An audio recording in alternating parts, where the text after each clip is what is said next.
Hello, good morning, and it's a warm welcome again to another edition of our program, Close Flow, here on NTA2 Lagos Network Center.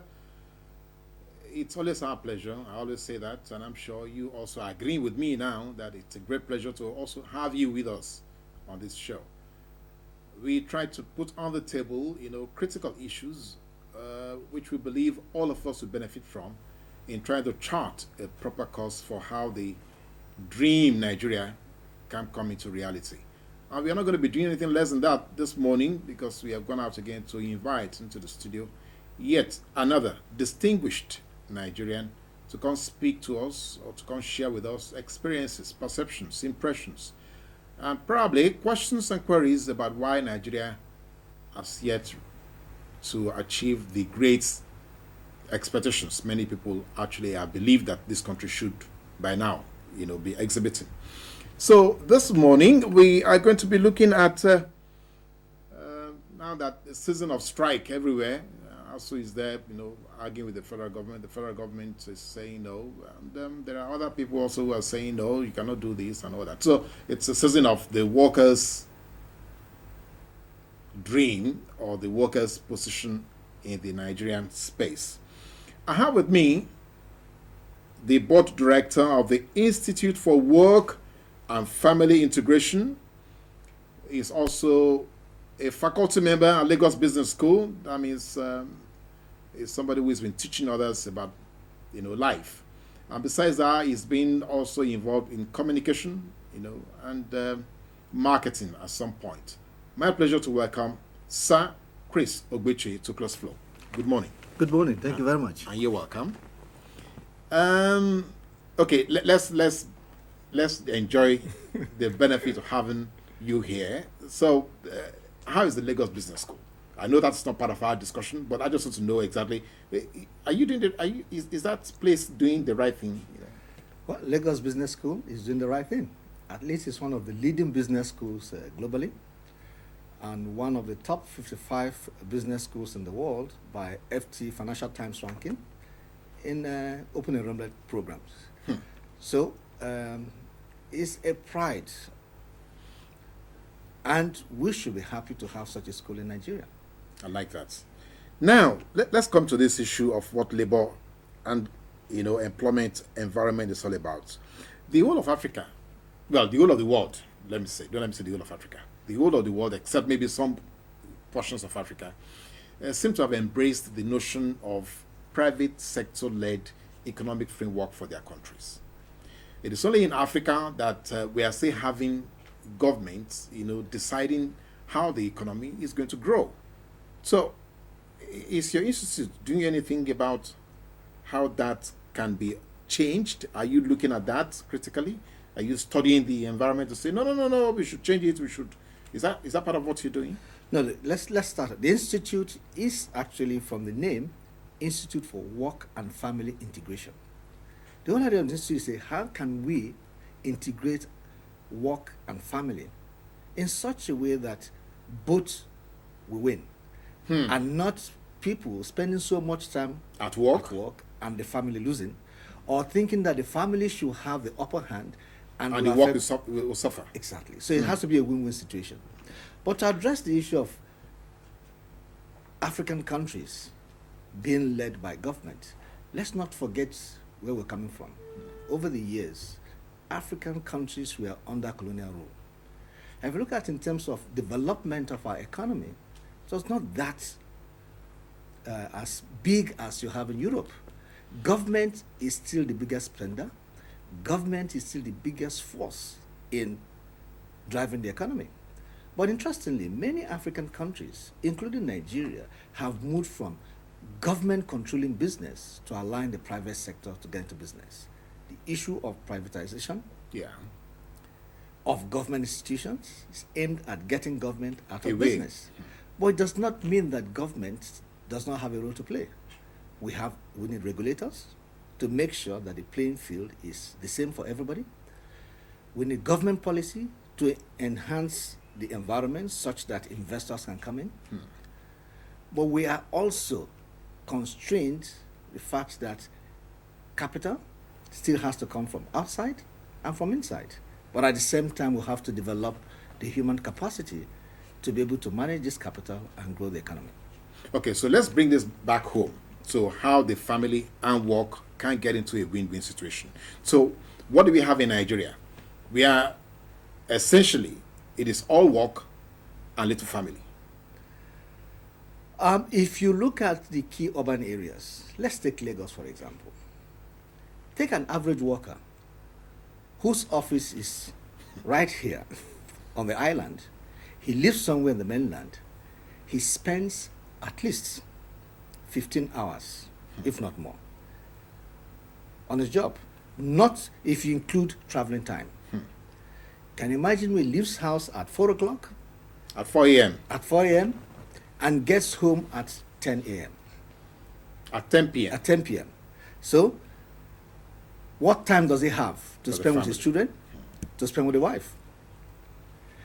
And in some cases, that delay is imposed by the institution. There are some institutions or some companies where people stay as late as 10 o'clock because the bosses have not left, and it has become part of the culture that they should stay back and wait until the boss leaves. Check the productivity level, these organizations.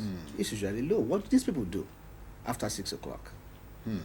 Facebook, telephone, Twitter, ping, internet. So really, are they being productive? On the side of the company, they have to provide power during that period. To keep them at work. To keep them at work. The question is it cost effective? It would be interesting if companies can enforce closing time of 6 o'clock or 7 o'clock and then gauge the level of productivity. Thereafter. And also the savings they make as a result of such policies. That's very interesting. Now, if we're going to look at the situation now, is this conducting any research to help us to see the relationship between how the family life, if it's not well managed, can, just like you've just said, affect productivity in companies? Do we have a figure? Do we have any empirical evidence within the Nigerian environment? We don't have empirical evidence as such, but some research has been conducted. See, the quality of family life and the impact on productivity at the workplace. But also, it is still common sense. If you look at what happens in other parts of the world, if you have a happy family home, the chance that you are going to translate that and bring that into the workplace. Family happy home. That's that. Let's also remember what the family is all about. Family is the center of love. Everything about the family should be love. So you have the wife, the husband, and the children. The parents have a significant role to play in ensuring that family life is cohesive. Because the children are being formed at home before they get out. And you find that for many children and for many people, that early stage of formation between the age of 2 and 12 is when we imbibe a lot of the values that we now exhibit later. And that's the reason why you have people telling you that it is better to form children than to fix adults. Because by the time they are adults, they've already formed those values that shape their character, shape their life. And trying to fix them becomes difficult. So if you have a 3-year-old child with broken bone, and a 60-year-old man with broken bone, you know how long it will take to fix them. The 3-year-old one get running, start running in 3 months or in 3 weeks. The adult will probably spend 3 years to get it. So that's the kind of analogy we're talking of. Okay, now let's look at what we can do, therefore, if you look at the Nigerian environment, to create or to begin to create the effective workplace. What were the principal things that we should be looking at? Because again, if the average Nigerian spends 10 hours at work, and you have already given us a synology where it's possible if the companies begin to study the extra hours they spend, how effective, how productive are they, and the savings you make if you don't let them spend. So what kind of effective workplace should we have in this environment? First of all, we have to accept the fact that every institution or society must have laws and regulations. So every company must have its own laws and regulations in terms of opening time, closing time. We're used to it. But some organizations are also considering the issue of flexible time. So I recognize that the people who live near the office could start early and close early. Those who are far away could start later and close later. But at the same time, technology has made it possible for us to operate from different parts of the country locations. And different locations. But apart from that, we're saying that there are two other issues we have to think of. The environment, the work environment. So it's not how cozy or how difficult. The cozier the environment is, the happier the workers are, the more you are likely to get from them. The environment also includes the kind of workers, the kind of bosses you have. So in starting, how do we enhance family life at the workplace? Let's accept one simple fact, that the family is important in our own environment. Okay. And the family for us is made up of father, mother, and children. If that is so, we must make it possible for father and mother to be able to earn a living, be successful at work, and at the same time be successful in raising their family.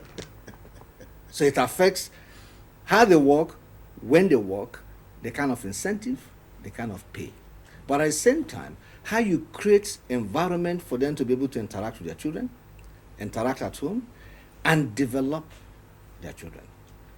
So people have different approaches to it. But the key thing is, how do I make that possible so that the family can have quality time together? Now, this is